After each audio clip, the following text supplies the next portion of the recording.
All of them are generally involved, and ladies, the DTCC settles more than $400 trillion annually. We're going to get things started immediately. Big banks and financial institutions are far more interested in this clip today than they were when we first introduced the product, which was 5 or 6 years ago. The first time as more businesses, including VH, begin to incorporate digital currencies and XRP into their finance processes. Banks and other bigger and bigger financial organizations will come under intense pressure from them to use this as well, or else they will be utterly destroyed. Even compared to the last few years, it's significantly better now, and that brings with it a certain level of well-known institutional acceptance that, in my opinion, will inspire others who may have been hesitant. Follow me through to the conclusion to learn more. Check out this new video right now if you think this sounds like something you'd be interested in. Greetings to all, and welcome to our channel where we discuss the most recent developments regarding XRP and the cryptocurrency industry as a whole. If you are watching one of our films for the first time, we would be happy to extend a special greeting to you. To ensure you never miss another film, we cordially ask you to press the notification bell. We are announcing that 200 XRP will be given away on this channel. Simply like this video, subscribe to the channel, and comment with the hashtag XRP to be eligible to participate. The winner will be revealed on November 15th. However, it all boils down to this core demand driver. Indeed, for XRP to become firmly in the financial system, its market capitalization needs to increase significantly, and it needs to be able to sustain institutional flows. When companies like VH begin to use XRP and digital currencies in their funding flows, they will be exerting tremendous pressure on banks and other larger financial institutions to start using this as well, or else they will be toast. In the magnitudes of orders of magnitude of trillions of dollars you know today, it's a lot smaller than more. There will be high demand shortly. In short, market capitalization is meaningless when it comes to a utility asset operating at full throttle and offering genuine value to the financial system sector. Back in 2013, JP Morgan filed a patent application on the Bitcoin killer. They usually try to prevent innovation, but now they're involved. This was the era of Bitcoin. This was the patent, and it was $900. They essentially imitated Bitcoin with this system and approach for handling online payments over the electronic fund transfer network. Peer-to-peer electronic cash system, and they're a complete scam. I'm going to give you guys some proof that you won't even believe. Bitcoin in general won't last for very long. It will exist during our lifetimes, but in a century, there will be some kind of financial collapse within the cryptocurrency industry. Additionally, the fact that Bitcoin was created anonymously makes no sense at all. They know who created it, and they have liabilities like the potential for a 51% attack on the network from the perspective of the financial sector. Take a chance and examine this block that was on my mind. 666,666. That was in the year 2021. If you haven't noticed, I just wanted to let you know that there was a code available, saying, "Overcome evil with good, do not let evil overcome you." Romans 12:21. What are your thoughts? Please share them in the comments section below. Now let's talk about Tyrone Lobban. This guy is amazing. I can't believe we missed it. Take a listen to his music. He must pay attention to the dates because this is going to be insane. Record head of the blockchain launch by JP Morgan in October 2020 and a board member of the Ethereum Alliance. This JP Morgan arrived in October 2020 and got things going. This is how they came in, and this was dated December 10th, so this was created. Project Onx, and if we go back a few months, JP Morgan is using blockchain to transfer billions in a report. Market deals and XRP will assist in reporting market trading in the future, and he hasn't been working on this project yet. A few months later, in December 2020, they declared in October 2020 that they were entering the blockchain space with the report markets, but they first needed to halt their rival. Thus, how do they act? 12 days later, on December 22, they filed a lawsuit against Ripple, and the entire affair with the former SEC chairman Jay Clan is significant because JP Morgan got away with a lot of stuff. JP Morgan was required to pay a fine of over $1 billion to end our investigation into trading abuses while he was employed there. At that time, Jade Clayton disclosed in the Jamie Dimon $13 billion secret that he had completed another settlement, and the CFTCC ordered JP Morgan Chase to pay $65 million so that the company could go seek assistance. JP Morgan to resolve claims of breaking sanctions, U.S. Treasury, and 2018, and how coincidentally, in the final days of his tenure, the Jack clan was taken over by G. Gensler, Sue Ripple, and XRP, and now listen to this guy. Tyrone, pay attention to what he says right now. I believe that our CC is unquestionably crucial for the Bitcoin sector. Is that right? Since it does provide the solution, I believe it to be the retail cryptocurrency equivalent of the killer app. When I talk about the $10 trillion that we process every night or the $1 trillion that we process every night, and I was looking at this morning, I think the market, the 24-hour volume for both us, DC and USDT, is like $25 billion or something, which is like 400 times less than what we do every day.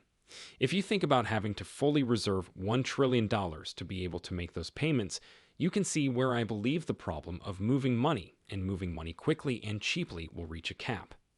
There's a lot of liquidity that you remove from the system every day. Issue, and I believe we're getting quite close. I mean that the USDC itself has seen transactions on the internet of over $3.5 trillion between counterparties, and if we can improve it by adding more scalable blockchain technologies like Brad's firm, which gives more scalable blockchain technologies, then I believe USDC has you covered. I am certain there is a place for it to play, but I'm not sure whether it can play at the institutional level in its current form, since there isn't a mechanism in place to make possible that magnitude in sphere, and the digital ASXRP will be utilized 100 trillion times. All right, let's go on to SBI R3 Japan. Many claim that R3 won't employ XRP on Corda, etc. But if you guys have been in this industry for a long time, that is all just a smoke show. Time has shown that they don't always make announcements, and we have already discussed this on Ervil. Things that I saw on this channel years ago, and they were all realized, because XRP and SBI are infatuated and even have a stake in Ripple Asia. SBI owns 30% of R3, which is tangentially related to Ripple XRP. SBI's website is only for Japanese customers. If you look at this, it states that SBI will create XRP. Go to the F and Moon. Do you think I could be mistaken?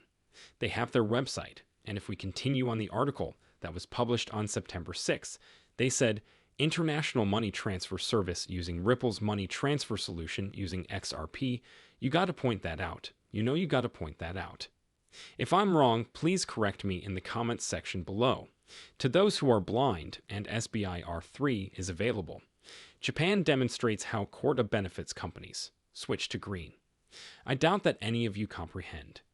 For those of you who are unfamiliar with Sector R3, Ripple and Sector R3 have a long-standing partnership, and things become even more interesting because Corda even owns billions of XRP.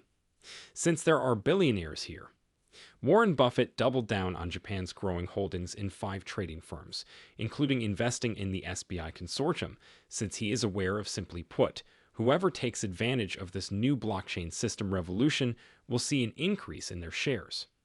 Afterward, there is the DTCC, of course. Chosen Corda for the Ion Platform project. We covered a lot of ground for this project in the last year of August. We'll go over it again in a later video, but this one only scratches the surface. There is an abundance of information available. That leaves you, folks, to finish the job of your investigation, but I'm only giving you the leads for this. The most crucial thing is that you will know if you don't grasp how I'm presenting this, since XRP will be quite valuable. We have 2.5 quadrillion on the DTCC on an annual basis. This is not the new number for 2023 that will be calculated. You're just constructed differently and not in a good manner. Soon, but remember that this is significant and that a settlement is at issue. To make those settlements, 99.9% of banks genuinely pay other banks $462 trillion, or global money equivalent to CER banks like JP Morgan or Citibank. This shows how XRP may be used for purposes other than settlements. What's frightening is here. I advocate for a conservative scale of $100 because, as a species, we are so closed off to seeing those levels at $500. And mentality is the final one. I believe that most individuals in our sector find it extremely difficult to understand what I just said in my initial response to the possibility of that technology, since it represents such a paradigm shift. Since we're so accustomed to our routine, we occasionally tend to be closed off and unable to view things with an open mind, and I believe that's a problem as well. Via education, that will be altered. $100 will be reached, so the rest will speak for itself. In this case, R3 purchased XRP worth at least $240 million following the SEC lawsuit. This was announced 5 days later. Additionally, don't forget about David Schwartz, who has been a part of Ripple for a very long time. He worked on the Bitcoin protocol, and I created a patent back in 1991. DLT was also patented, approved, and filed back in the group responsible for Ripple in 1988 was one. Kind and everything about history will be chronicled in an incredibly captivating manner. Keeping up the coverage of this, although it can seem like a lot, bear in mind that very few people watch these films. 10,000, but in contrast to other videos on YouTube that receive views, which, as I mentioned, are a pretty small number of people, very small groups of people. Having said that, I do value every one of you. Gentlemen, and we'll be back with more content soon. Whether you refer to them as crypto assets, currencies, or something else entirely, I believe that distributed ledger technology plays a disruptive role and is very different from the bitcoins that we once utilized. To discuss a year ago, and it's not nearly as popular as the bitcoins we formerly discussed, that had been trembling about a year ago. With the belief that cryptocurrency liquidity would someday enable substantial international payments, we began developing Ripples as a system.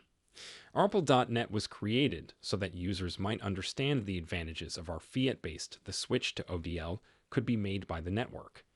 Flip the switch. I believe what we're developing is fixing a real problem, once the market is developed enough. This is precisely what's happened. And I believe that each token represents my advice. If actual value and utility were being provided to a person, everybody would be able to understand it. A genuine customer will find value in the token.